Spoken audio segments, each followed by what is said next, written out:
Let's talk now more about events yesterday, and not just what was actually down in black and white in terms of that Windsor framework, as it's being called, this new change to the Brexit deal, particularly to the Northern Ireland Protocol, but also, I suppose, the mood music around it, the visuals around this, in particular, not just of that press conference with Rishi Sunak and Ursula von der Leyen, which the European Commission President referred to him as Dear Rishi, but also Ursula von der Leyen having tea with King Charles.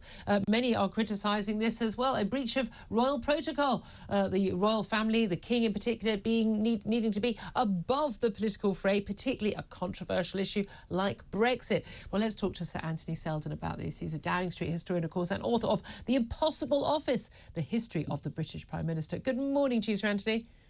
Good morning, Julia. Thank you so much for joining us. I have to say that, I mean, the book title says it all, doesn't it? The Impossible Office. This was considered to be something of an impossible job to try and square this circle of, you know, the Brexit deal, particularly with Northern Ireland. Rishi Sunak appears, small print needs to be gone through, but he appears so far to have managed to do this, in which case it may well be less controversial than other Brexit issues have been.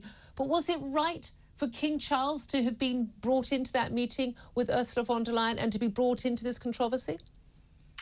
Well, look, Julia, I understand the sensitivities of people, given that everybody is so anxious about Brexit and what it all means. But I believe history will say that it was the right decision, that in the same way his mother, the Queen, went across to Ireland to try and restore harmony after all the trouble with Ireland over the last century. I think this will be seen as him making an imaginative move. Look, of course, we all understand everyone's feelings in Northern Ireland and in mainland Britain about this deal, and is it honest, is it truthful? But I think what the King was trying to do was to extend his hand and to try and say, OK, this might not be perfect, but this is a way of healing the country and healing its position in the world, and in particular healing the relationship with Northern Ireland, keeping it within the Union. So time will tell, Julia, and we only have 2 or 3 minutes now, and we certainly won't know by the end of our 2 or 3 minutes whether it was right or not. But in 2 or 3 years, I believe that it will be seen to have been a magnanimous and an imaginative move. Well, this is it. I mean, the palace has said, look, you know, the monarch will meet with, you know, visiting, you know, heads of state, heads of government, heads of major bodies. I mean, I know Ursula von der Leyen would like to think she was head of a state, not quite a state yet in the EU, but only a matter of time. And therefore, it would be appropriate to meet. But again, if this deal had been seen to be much more controversial, if you had a massive rebellion on the Tory backbenches and Boris Johnson leading it, I mean, he's kept very quiet so far, DUP up in arms, then we would be back in sort of 2019 territory, and then that would have been very foolish. Presumably, Rishi Sunak was confident enough, and he'd had Northern Ireland Minister and strong Brexiteer Steve Baker. He'd already seen the document that they felt confident this could go ahead. What is really bizarre is, I mean, according to the front page of the Times, nobody will admit who decided, who suggested that the King should meet Ursula von der Leyen. The EU said it wasn't their suggestion. The Palace says it wasn't theirs, and Number 10 says it wasn't theirs. I mean, someone decided this, didn't they?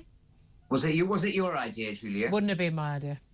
Well, you'll have to wait for the book that I'm writing about Rishi Sunak. Do you know who it was? I don't know, but the point is that we know about Brexit, that not everyone is going to be pleased. We can take a lesson perhaps from the England cricket team, that even in defeat you can still see some good things. I mean, for goodness sake, is this not the moment now when we can all move forward together? We're not going to get all parties everything we want, but being together and moving forward and looking ahead to the future rather than back to the past is, I'm sure, the right thing.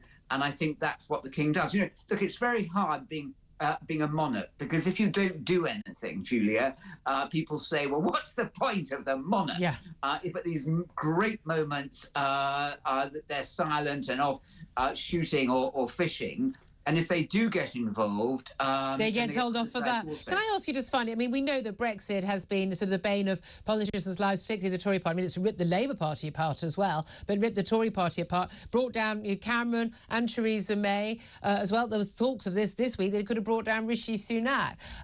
If this can be dealt with, Brexit is genuinely done, not just oven ready. The timer has sounded and they're getting it out the dish out, and that we can move on from Brexit, and this will no longer be basically this big sort of Damocles over every Tory Prime Minister.